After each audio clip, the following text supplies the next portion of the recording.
Avengers বা justice লিগের কথা তো অনেক শুনেছেন, কিন্তু কি হবে যদি বলি এমন এক সুপারহিরো টিম ছিল যাদের কথা কেউই জানতো না, আর জানবেই বা কি করে? কারণ এরা তো হিরো হওয়ার জন্য তৈরিই হয়নি। এদেরকে বানানো হয়েছিল ল্যাবের ভেতর, তাও আবার দুটো দেশের মধ্যে হওয়া কোল্ড ওয়ারে যুদ্ধ করার জন্য। কিন্তু এখন এদেরকে লড়তে হবে তাদের এক পুরনো বিজ্ঞানীর সাথে, যে শুধু ভিলেনই না, রীতিমতো এক সাইবর্গ শয়তান, যার এক ইশারায় চলে দুনিয়ার সমস্ত মেশিন। তাহলে কি ল্যাবে তৈরি হওয়া হিরোরা পারবে তাদের নিজেদের সৃষ্টিকর্তাকে আটকাতে? চলুন ডুব দেওয়া যাক রাশিয়ার এই গোপন আর অ্যাকশনে ভরপুর সুপার হিরোদের দুনিয়ায়। আমাদের আজকের মুভির নাম গার্ডিয়ান, আর বরাবরের মতো আমি মুভি বানাচ্ছি আপনাদের সাথে। গল্পের শুরুতেই আমরা আমেরিকা রাশিয়ার মধ্যে চলা কোল্ড ওয়ারের সময় চলে যাই। এইরকম একটা ভয়ানক পরিস্থিতিতে রাশিয়ার ভিতরে প্যাট্রিয়ট নামের একটা গোপন সংস্থা কাজ করছিল। এই সংস্থাটা মানুষ আর জীবজন্তুদের উপর ভয়ঙ্কর সব পরীক্ষা নিরীক্ষা চালাচ্ছিল, যাতে এমন সব সুপার সোলজার তৈরি করা যায় যারা দেশের জন্য যে কোনো পরিস্থিতিতেই লড়তে পারবে। আর এই এক্সপেরিমেন্ট চলার সময় অনেক প্রজেক্টই পুরোপুরি ব্যর্থ হয়ে যায়, আর এভাবে অনেক জীবন নষ্ট হয়। কিন্তু এই ব্যর্থতার মধ্যেই কিছু পরীক্ষা সফল হয়, কিছু মানুষ অসাধারণ শক্তি পেয়ে সুপার হিরো হয়ে ওঠে। সবকিছু ঠিকঠাকই চলছিল, কিন্তু হঠাৎই একটা রহস্যময় বিস্ফোরণে পুরো ল্যাবটাই ধ্বংস হয়ে যায়। এই বিস্ফোরণে সমস্ত সুপার হিরো প্রজেক্ট গুলো শেষ হয়ে যায়, আর সেখানে থাকা সায়েন্টিস্টদেরও কোনো খোঁজই পাওয়া যায় না। অন্যদিকে রাশিয়া তাদের এআই রোবট পরীক্ষা করছে, আর সেই টেস্টিং এরিয়াতে সেনাবাহিনীর ট্যাঙ্ক আর হেলিকপ্টারও ছিল। সবকিছু স্বাভাবিকভাবেই চলছিল, কিন্তু হঠাৎ করেই এই এআই রোবট গুলো নিজেদের ট্যাঙ্ক আর হেলিকপ্টারের উপরই হামলা করে বসে। চারিদিকে হুলস্থুল পড়ে যায়। আর্মি তাদেরকে আটকানোর অনেক চেষ্টা করে, কিন্তু কোনোভাবেই সফল হতে পারছিল না। এআই রোবট গুলো সেখানে থাকা সব আর্মি যানগুলো নষ্ট করে দেয়, আর টেস্টিং করানো আর্মি অফিসার আর টেকনিশিয়ানদেরকেও মেরে ফেলে। এই ঘটনার পর আমরা ডক্টর অগাস্টকে দেখতে পাই, যে কিনা আগে প্যাট্রিয়ট সংস্থার একজন বিজ্ঞানী ছিল, কিন্তু এখন দেখা যাচ্ছে নিজের উপর বিভিন্ন রকম এক্সপেরিমেন্ট করে সে নিজেকে একটা সাইবর্গে পরিণত করেছে। আর তার সব থেকে ভয়ানক ক্ষমতা ছিল সে নিজের মস্তিষ্ক দিয়ে যে কোনো মেশিন নিয়ন্ত্রণ করতে পারত। আর এই ক্ষমতা ব্যবহার করেই ডক্টর অগাস্ট এআই রোবটগুলোকে নিয়ন্ত্রণ করে পুরো হামলাটা করায়। এরপর ডক্টর অগাস্ট সব এআই রোবটগুলোকে নিয়ে সেখান থেকে চলে যায়। আর তখন আমরা ডিফেন্স মিনিস্টার মেজর জেনারেল নিকোলাইকে দেখতে পাই, যিনি এই পুরো ঘটনাটা নিয়ে একটা জরুরি মিটিং ডাকেন। মিটিং চলাকালীন মেজর জেনারেল নিকোলাই জানান যে 1940 সালে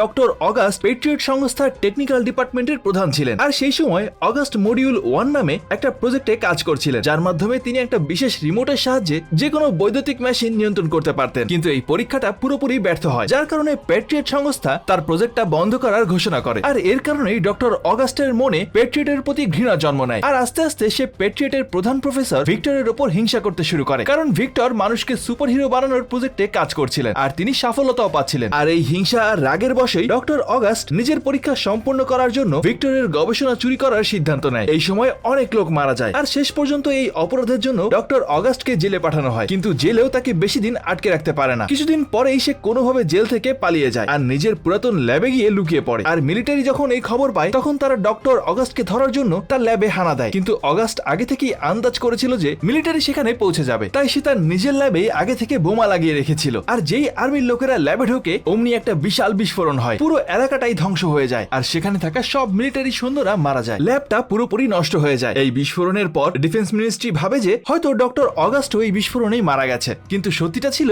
একেবারেই অন্য। ডক্টর অগাস্ট কোনোভাবে বেঁচে যায়। শুধু তাই না, এই বিস্ফোরণ থেকে বেরোনো ভয়ঙ্কর রাসায়নিক তার শরীরকে পুরোপুরি পাল্টে দেয়। এরপরেই ডক্টর অগাস্ট নিজের উপরে শেষ আর সবচেয়ে ভয়ানক পরীক্ষাটা করে, আর এর মাধ্যমে সে নিজেকে একটা সাইবর্গে পরিণত করে। সাইবর্গ বলতে অর্ধেক মানুষ আর অর্ধেক রোবট। আর এই সবকিছু জানার পর এখন ডিফেন্স মিনিস্ট্রি একটা বড় সিদ্ধান্ত নেয়। তারা সেই সুপার হিরোদের খোঁজ করার সিদ্ধান্ত নেয় যারা আগে ডক্টর অগাস্টের পরীক্ষা থেকে তৈরি হয়েছিল, যাতে তাদের সাহায্যেই ডক্টর অগাস্টকে আটকানো যায়। অন্যদিকে আমরা ডক্টর অগাস্টকে দেখি যে বিভিন্ন জায়গা থেকে মিলিটারি যান আর সরঞ্জামগুলো চুরি করছিলেন। এই সময় মিটিং শেষ হওয়ার পর প্রতিরক্ষা মন্ত্রণালয়ের গোপন সংস্থা প্যাট্রিয়টকে আবারও সক্রিয় করার সিদ্ধান্ত নেয়, আর এবার প্যাট্রিয়টের দায়িত্ব দেওয়া হয় মেজর এলেনাকে। মেজর এলেনা নিজের দল তৈরি করে আর সুপার হিরোদের খোঁজার মিশন শুরু করে দেয়, যার নাম দেওয়া হয় গার্ডিয়ান্স। কিছু গবেষণার পর দলটা সুপার হিরোদের বিভিন্ন লোকেশন খুঁজে পায়। এরপর মিলিটারি তাদেরকে খুঁজতে বেরিয়ে পড়ে, আর সবার প্রথমে তারা লর নামের একজন সুপার হিরোর কাছে পৌঁছায়, যে আর্মেনিয়ার একটা পুরাতন মন্দিরে থাকতো। সে এখন দুনিয়া থেকে নিজেকে পুরোপুরি আলাদা করে ফেলেছে, আর একজন সন্ন্যাসীর মতো জীবন কাটাচ্ছিল। মেজর এলেনা সেখানে পৌঁছে তার সাথে কথা বলে, আর তাকে প্যাট্রিয়ট প্রজেক্টে ফিরে আসার জন্য রিকোয়েস্ট করে, কিন্তু লার সামনাসামনি মানা করে দেয়। রাগ আর কষ্টের সাথে সে নিজের শক্তি দেখায়, আর সেখানে পড়ে থাকা ভারী পাথরগুলো হাওয়ায় উড়িয়ে দেয়। কিন্তু যখন মেজর এলেনা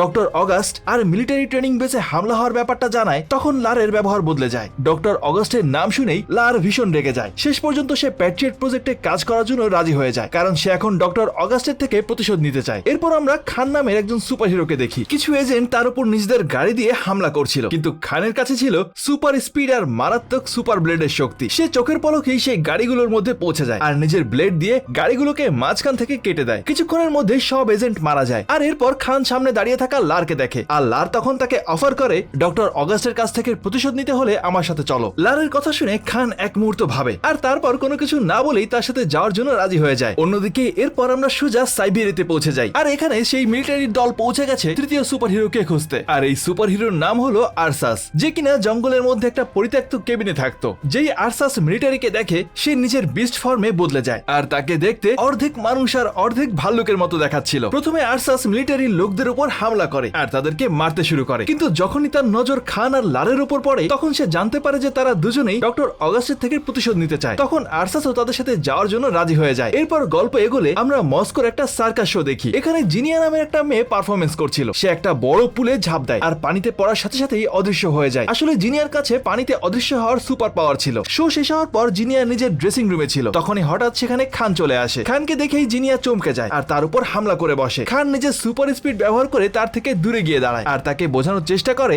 যে তারা বন্ধু, কিন্তু জিনিয়া তার কোনো কথাই শোনে না আর তার উপর আবারও হামলা করে। আর তখনই সেখানে লার চলে আসে। জিনিয়া তার সাথে লড়াই করতে শুরু করে, কিন্তু লার তাকে হারিয়ে দেয়। এরপর সেখানে আরসাস আসে। সে জিনিয়াকে বলে যে সুপার পাওয়ারের জন্য আমরা সবাই সাধারণ জীবন থেকে ছিটকে পড়ে গেছি, 40 বছর কেটে গেছে, কিন্তু আজও আমাদের বয়স একই থেকে গেছে। আর আরসাস এটাও বলে যে আমাদেরকে এমন বানিয়েছে, যদি তুমিও তার থেকে প্রতিশোধ নিতে চাও তাহলে তুমি আমাদের সাথে যোগ দিতে পারো। আর তার কথা শুনে জিনিয়া একটু ঠান্ডা হয়। এরপর তারা সবাই হেডকোয়ার্টারে পৌঁছে যায়। সেখানে পৌঁছানোর পর জিনিয়া তাদেরকে জানায় যে তার শুধু 1978 সাল পর্যন্তই মনে আছে, তারপরে সব স্মৃতিই তার মাথা থেকে মুছে গেছে। সে জানায় যে কিছু ডক্টররা তাকে শিবাস্ত পুলের কাছে খুঁজে পেয়েছিল, কিন্তু কেউ তার পরিচয় জানতে পারেনি। তার হাতে পড়া একটা আংটি থেকেই তার নাম জানা গিয়েছিল। ডক্টররা তাকে বলেছিল যে হয়তো সময়ের সাথে তার স্মৃতি ফিরে আসতেও পারে, কিন্তু এখনো পর্যন্ত তার কিছুই মনে পড়েনি। জিনিয়া আরো বলে যে তার বয়স না বাড়ার কারণে জীবনে তার অনেক সমস্যারই সম্মুখীন হতে হয়েছে। তাকে বারবার নিজের জায়গা পাল্টাতে হয় যাতে লোকেরা তার উপর সন্দেহ না করে, আর এজন্য তাকে সবার চোখের আড়ালে থাকতে হয়। এরপর জিনিয়া নিজের পাওয়ারের ব্যাপারে জানায়। সে পানিতে অদৃশ্য হতে পারে আর পরিস্থিতি অনুযায়ী নিজের শরীরের তাপমাত্রাও পাল্টাতে পারে। তাদের কথাবার্তা চলছিল, তখনই এলেনার দলের সদস্য সেখানে আসে আর জানায় যে তারা ডক্টর অগাস্টের লোকেশন ট্রেস করে ফেলেছে। ডক্টর অগাস্ট একটা জাঙ্কিয়ার্ডে আছে,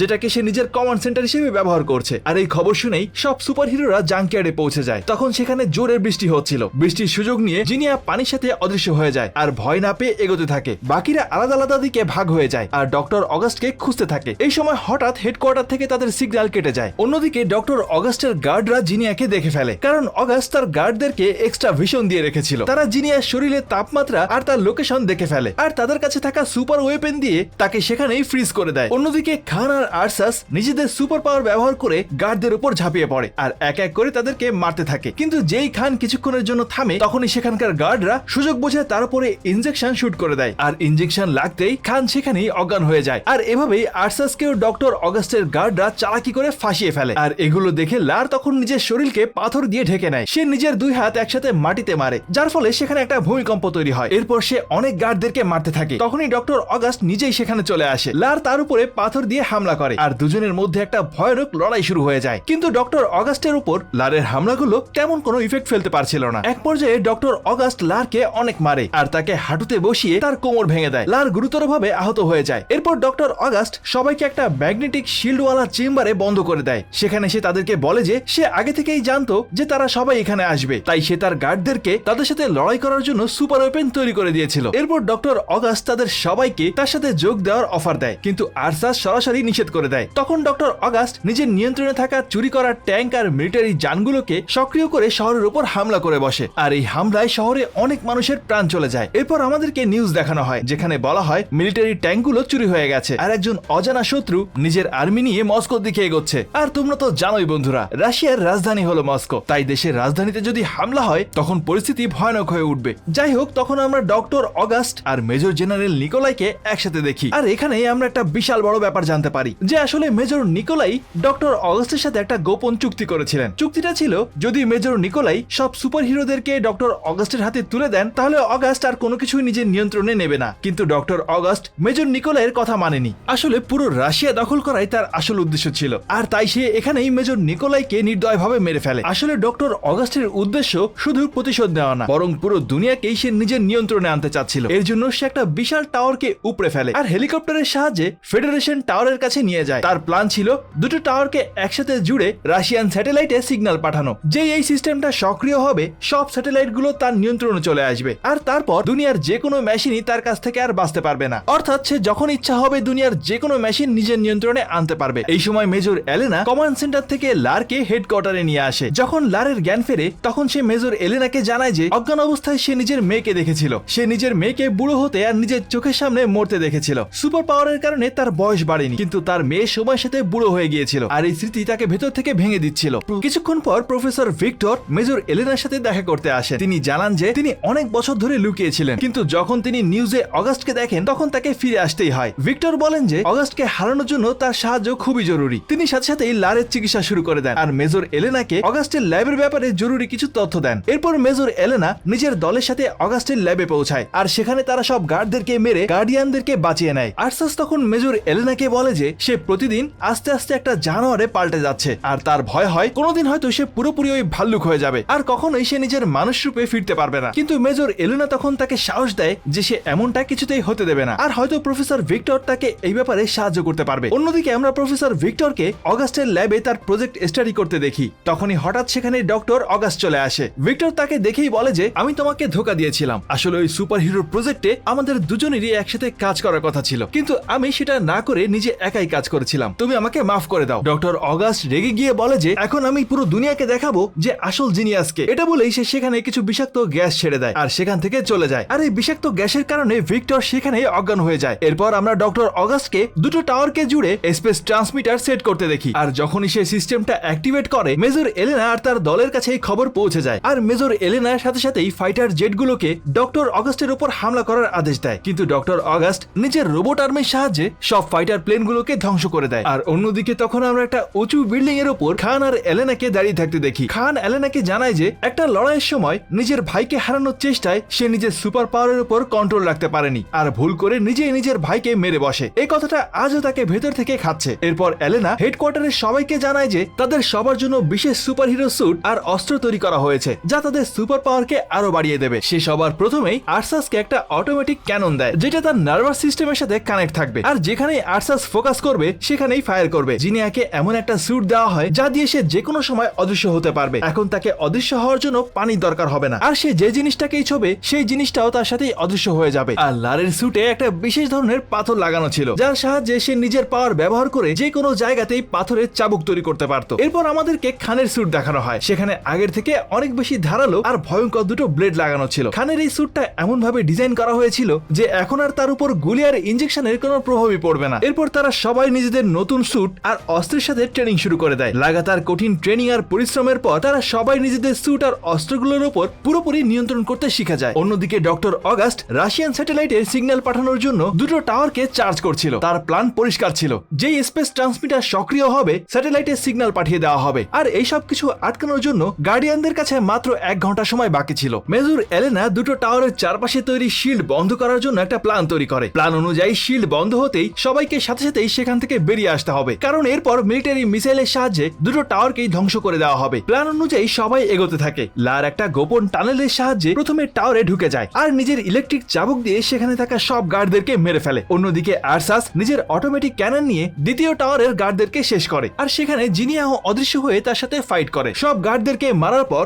জিনিয়া আর আর্সাস লারের কাছে যায়। এই সময় খানও নিজের প্লেনের সাহায্যে দুটো টাওয়ারের কাছে পৌঁছে যায়, কিন্তু তখনই ডক্টর অগাস্টের এআই রোবটরা খানের প্লেনের উপর হামলা করে বসে। হামলা এতটাই ভয়ানক ছিল যে প্লেনটা পুরোপুরি ড্যামেজ হয়ে যায়। খানের প্লেন থেকে ঝাঁপ দিতে অসুবিধা হতে থাকে। অন্যদিকে তখন লার, জিনিয়া আর আর্সাস একটা খুব বড় পাইপের উপর দিয়ে হেঁটে ডক্টর অগাস্টের মেইন টাওয়ারের দিকে এগোচ্ছিল। তখনই অগাস্টের গার্ডরা সেখানে পৌঁছে যায় আর তাদের উপর ফায়ারিং শুরু করে দেয়। আর এই গুলির বৃষ্টির মধ্যেই আর্সাসের পা পাইপ থেকে পিছলে যায় আর সে নিচে ঝুলে পড়ে। সেই সময় লার নিজের ইলেকট্রিক চাবুকের সাহায্যে একটা শিল্ড তৈরি করে নেয়, আর ঠিক সেই সময় খান প্লেন থেকে ঝাঁপিয়ে পড়ে আর সে সোজা গিয়ে সেই গার্ডরা যে পাইপের উপর দাঁড়িয়ে ছিল সেটা কেটে দেয়। পাইপ ভাঙতেই সব গার্ডরা নিচে পড়ে যায় আর সেখানেই মারা যায়। অন্যদিকে তখন এলেনা প্রফেসর ভিক্টরকে সেই ল্যাবের মধ্যে খুব খারাপ অবস্থায় খুঁজে পায়। দুর্বল গলায় ভিক্টর জানায় যে যদি সব সুপার হিরোরা নিজেদের পাওয়ার একসাথে মিলিয়ে দেয় তাহলে তারা খুব শক্তিশালী একটা শক্তি তৈরি করতে পারে, আর সেই শক্তি ডক্টর অগাস্টকে হারানোর একমাত্র উপায়। অন্যদিকে তখন গার্ডিয়ানরা লাগাতার সব গার্ডদেরকে মারতে মারতে এনার্জি জেনারেটরের দিকে পৌঁছে যায়, আর সেখানে পৌঁছে